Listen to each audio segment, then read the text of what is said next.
Minasan, welcome back again with Mr. Riki di sini. Belum beres sama teori dan tebakan dari Good Roger. Sekarang kayaknya momen yang cukup pas nih buat ngelanjutin ke part selanjutnya. Karena mulai dari part 80-an kita bakal kembali ke pembahasan kematian Kuma. Wah, pas banget kan, soalnya di manganya aja sekarang tuh kita baru masuk ke flashback masa kecilnya. Jadi bisa sekalian kita cek and recheck apakah yang dikatakan oleh God Roger itu benar atau ternyata informannya masih banyak salah kasih informasi. Oke, tanpa banyak basa-basi gak jelas, monggo enjoy langsung ke kontennya ge. Let's go. Well, buat kalian yang ngikutin konten God Roger ini ya, mungkin beberapa masih ingat kalau dari part awal God Roger tuh udah sempet ngebahas tentang kematian Kuma. Apalagi yang bikin lebih mengagetkannya lagi adalah opininya tentang bagaimana Franky yang selanjutnya akan memakan buah iblisnya Kuma. Dan kekuatan itu bakalan difusion dengan milik Luffy dan Bonnie, hingga akhirnya Luffy bisa datang ke masa lalu, tepatnya ke masa Joy Boy. Satu hal menjadi tanda tanya ya. Kalau emang apa yang dibicarakan oleh God Roger itu emang benar adanya, jangan jauh-jauh dulu dah sama perjalanan Luffy ke masa lalu. Kita omongin dulu aja bagaimana Kuma bisa datang ke Pulau Egghead. Lalu berarti dia mati di sana untuk menyelamatkan Bonnie dan buahnya akan jatuh ke Franky. Nah, menariknya, menurut God Roger, untuk mengetahui semua hal itu, kita bisa mulai dengan memahami cara kerja dari kemampuan Kuma. Yang mana kesampingkan dulu hal-hal gila kayak bisa ngebuat hal tak berwujud menjadi nyata layaknya rasa sakit atau kenangan. Menurut God Roger ya, kemampuan Kuma pada intinya adalah kemampuan untuk menggantikan. Bingung kan? Sampai sini Mr. Riki lanjut dulu ya. Soalnya kemampuan untuk menggantikan itu berhubungan dengan kemampuan Kuma yang bisa memindahkan satu objek ke tempat lain. Kayak yang pernah kita lihat terjadi kepada kru topi jerami, di mana perpindahannya menurut God Roger terjadi dalam satu garis lurus dari titik A atau tempat asal ke titik B atau tempat tujuan melalui jarak yang terpendek. Terus kelemahan dari kekuatan Kuma ini ya, jika ada suatu benda yang menjulang tinggi ke atas ya, kayak misalnya red line berada di antara jarak perpindahan dari titik A ke B-nya, hal itu akan menyebabkan orang yang dipindahkan bakalan nabrak. Makanya hal itu menjelaskan mengapa kru topi jerami dipindahkan ke 9 titik lokasi yang berbeda tapi masih berada di Grand Line. Karena kalau dikirim ke dunia baru, keberadaan dari Red Line bakalan menjadi penghalang utama. Walau sebenarnya penjelasan dari God Roger ini sedikit ambigu sih. Tapi kalau kita hubungin sama beberapa kejadian terbaru ya, kayak Kuma yang tiba-tiba menghilang atau tiba-tiba datang, udah kayak jalangkung aja, datang tak diundang, pulang tak diantar. Teka-teki dari perpindahan Kuma tuh kayaknya bisa jadi kunci ke bagaimana Kuma pada akhirnya bisa berada di Pulau Egghead. Meski belum lama ini kita ketahui kan, dia tuh harusnya berada jauh dari Pulau Egghead, akan tetapi Kuma ya, kondisinya emang masih menghilang setelah terakhir kali terlihat menyerang Marijua. Anyway, seakan ingin menjelaskan kenapa Kuma bisa berada di Marijua. Sekarang ya, God Roger baru menghubungkan kekuatan Kuma dengan kekuatan yang bisa membuat benda tak berwujud menjadi nyata. Sekarang kuncinya ada pada para Serapim atau Esbir lah. Soalnya dari seluruh Serapim yang ada, Kuma jadi satu-satunya objek yang diteliti secara langsung oleh Dr. Vegapunk. Belum lagi kemampuannya untuk bisa merubah kenangan dan lain-lainnya, membuat sangat bisa kita mengerti ya kalau ternyata Esbir memiliki sedikit kesadaran dari seorang Bartholomew Kuma. Karena bisa aja kan waktu proses pembuatannya, Kuma udah meminta Dr. Vegapunk untuk memberikan sedikit ingatan miliknya. Oleh karena itulah Esbir dianggap sebagai Serapim yang istimewa oleh God Roger karena adanya hubungan alam bawah sadar antara Serapim dengan yang asli. So gak heran ketika sesuatu diperintahkan kepada Esbir, Kuma yang asli bisa mengetahui atau terpanggil akan hal itu. Ya karena keduanya secara gak langsung seperti terhubung. Dan berkat hal inilah perpindahan Kuma yang asli dimulai, karena Kuma ternyata menerima pesan yang diberikan kepada Esbir. Bertepatan dengan kedatangan dari CP0 ke Pulau Egghead. Di sini ya, momen yang sama seperti yang terjadi kepada kru topi jerami, seperti saat mereka diterbangkan ke pulau tujuannya pun terjadi pada Kuma. Cuman seperti yang Mr. K udah bahas tadi ya, ketika ada suatu objek yang menghalangi, Kuma akan langsung menabrak hal itu. Perpindahan yang terjadi seperti yang kita ketahui lah, Kuma asalnya masih berada di kerajaan Kamabaka dan dia berdiri di hadapan Dragon. Hanya saja dia tiba-tiba saja pergi menuju ke Pulau Egghead. karena perintah yang diterima melalui esbir. Hanya saja karena adanya red line, Kuma yang sudah diterbangkan terbentur dan harus memanjatnya terlebih dahulu, alias ya dia datang ke Marijoa lah.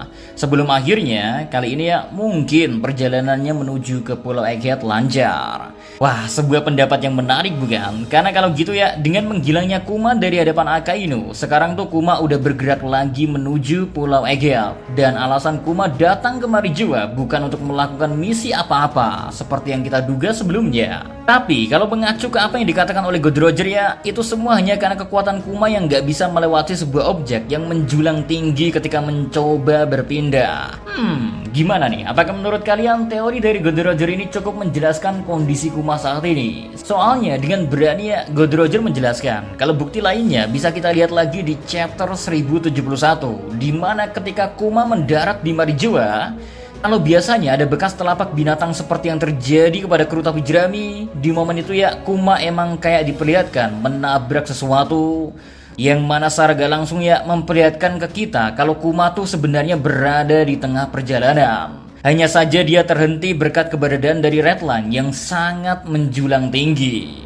Jadi sebenarnya gak ada tujuan apa-apa Kuma kembali ke Marijoa ya. Soalnya tujuan dari Kuma yang asli itu malah ingin pergi ke Pulau Egghead. Wow, menarik sih ini sih. Lebih lanjut, God Roger pun menghubungkan dengan momen yang terjadi di chapter 1072. Tepatnya setelah Bonnie membanting Dr. Vegapunk yang sudah dia rubah menjadi anak-anak. Di situ ya, sesaat sebelum Bonnie menemukan ruang Kuma ya, Bonnie seakan merasakan suatu sensor yang terdengar olehnya. Yang mana sensor itu menurut God Roger adalah sensor milik Kuma yang berada di dalam ruangan. Asalnya, emang sesaat sebelum sensor itu berbunyi, Kuma yang lagi manjat redline, posisinya sedang ditembaki. Makanya gak heran kalau sensor dari Kuma ya bereaksi.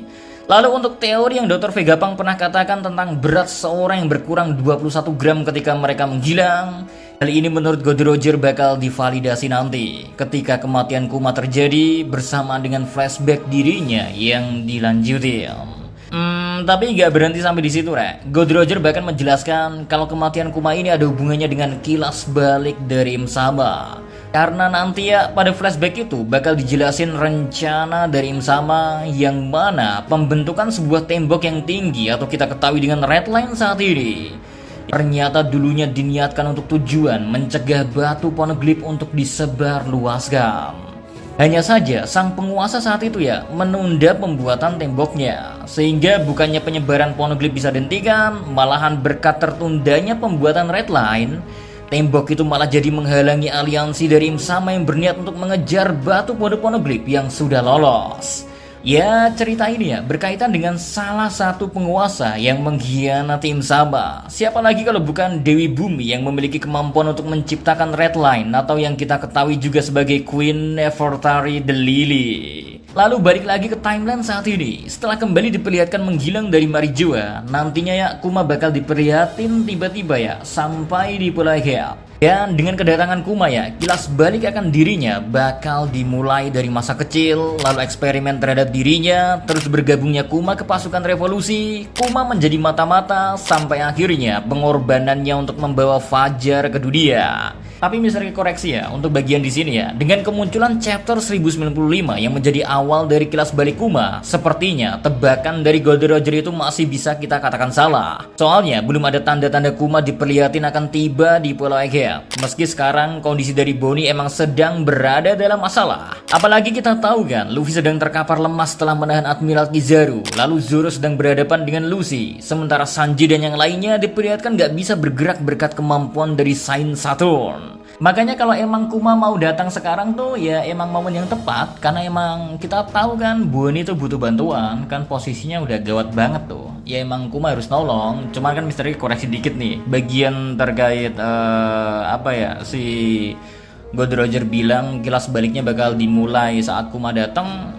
Ya ternyata diduluin sama Oda gitu loh, alias kilas baliknya dimulai duluan, Kuma nanti baru datang. Bisa aja seperti itu. Tapi yang jelas emang menarik God Roger ini, Rek. Ya intinya ya masih perlu kita lihat apakah Kuma memang beneran akan datang atau enggak. Sedangkan untuk tujuan penelitian terhadap Kuma, semua itu berhubungan dengan kekuatan buah iblis Nikyuu no Mi. Karena pemerintahan dunia penasaran apakah kemampuan buah iblis itu ya bisa digunakan secara terbalik untuk kembali mengumpulkan poneglyph yang sudah terlanjur tersebar. Oh iya, kata God Roger sendiri ya, sebenarnya ada dua storyline yang dia miliki dari informannya, tapi gak tahu yang mana yang bakal digunain oleh Odachi pada akhirnya. Cuman kesamaan dari alur ceritanya ya adalah Kuma bakal dikasih lihat mati ke kita nanti. Terus salah satu alur cerita yang menurut God Roger agak lebih menarik dari rencana Oda yang lain, yaitu Kuma akan dikasih lihat datang dan nantinya dia bakal disuruh oleh Saturn untuk menyerang Luffy. Lalu pertarungan antara keduanya pun dimulai dan Luffy pun meminta maaf ke Bonnie karena harus menghabisi Kuma. Wow, ini menarik sih.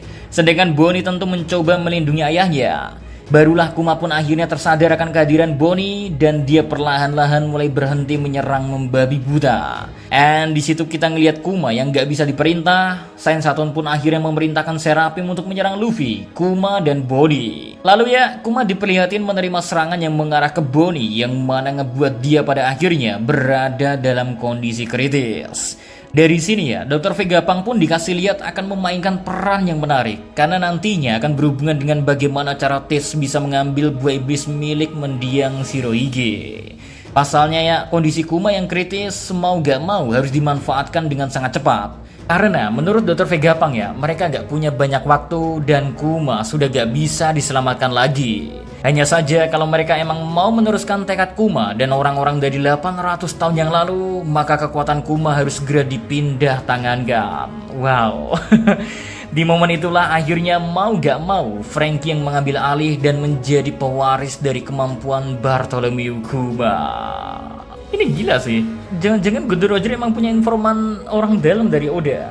Karena kalau kita ngelihat kejadian di chapter 1095 ya, itu kan posisinya Saturn ya, ada Franky juga.